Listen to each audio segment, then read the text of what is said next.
This is the slate test, the aggregate stability test. Probably the most visual and powerful test you can use to show if the soil is functioning. It is only one indicator. This is what we're going to do. Brian, you're going to hold a no-till soil, okay, Brian?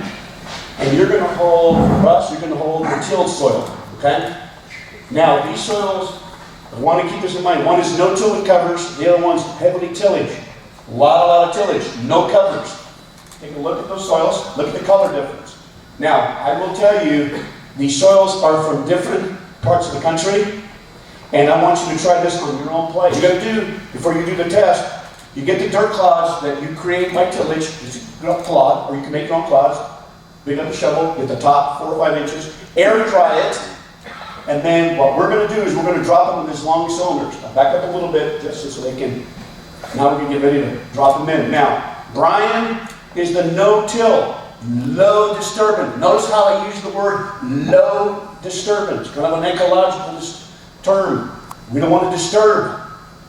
Ross is holding the heavy tilled, heavily disturbed soil. Lots and lots of tillage. Okay, they're going to drop it into the cylinders. Okay, what we're going to do, we're going to gently drop them. This is what's going to happen. Go ahead and gently drop them. In each of those clods, there's millions and millions of pore spaces. The water's going to rush in to fill the pore spaces. We want to see which soil holds its integrity and does not fall apart. A healthy soil should not fall apart. It should hold its integrity. The water is rushing in. So if the soil falls apart, that means the pores are collapsing. If the pores collapse, no porosity. No porosity, no infiltration. That soil that's heavily tilled is falling apart. So let's make it clear. When you run the rototiller, and I can't get my dad to stop rototilling, when you run the tillage machine, you infuse oxygen, wake up the bacteria, and the bacteria start eating the glues, the organic matter that you worked so hard for, and it goes off in CO2. And once the bacteria die, they release nitrate, and you feed the weeds. Fungicide to kill. Tillage does the same thing. It kills and alters the soil organisms.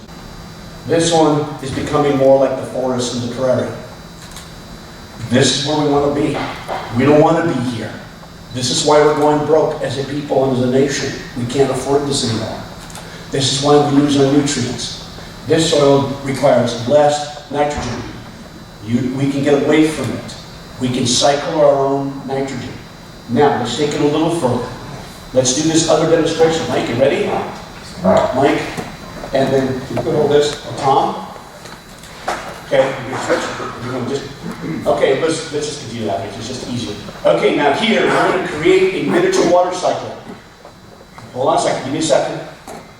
Right here on the bottom, John, he's got little holes in the bottom, and we're going to try and capture the water. What we're doing is mimicking a small water cycle. Folks, we want the water in the soil. Let's observe what happens when tillage does to the aggregates. Pour, same soils. Mike's is no-till with covers. This is conventional. Let's look what happens to the soil. The no-till already pointed right here, Justin. Can you guys see that? I didn't realize that when I till, I destroy the pores and the aggregates and the glues that hold the sand and silts and clays together. Notice the top here. Notice these little clays in suspension in the silts. They are no longer attached. The glues are not holding them. So it plugs up the pore space. Right here is the pore spaces are plugged up.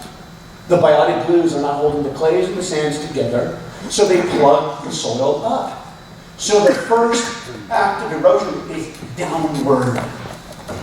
We do not have a runoff problem, we have an infiltration problem in this country. Please keep that in mind. Our whole field have to be the buffer. We do that with covers.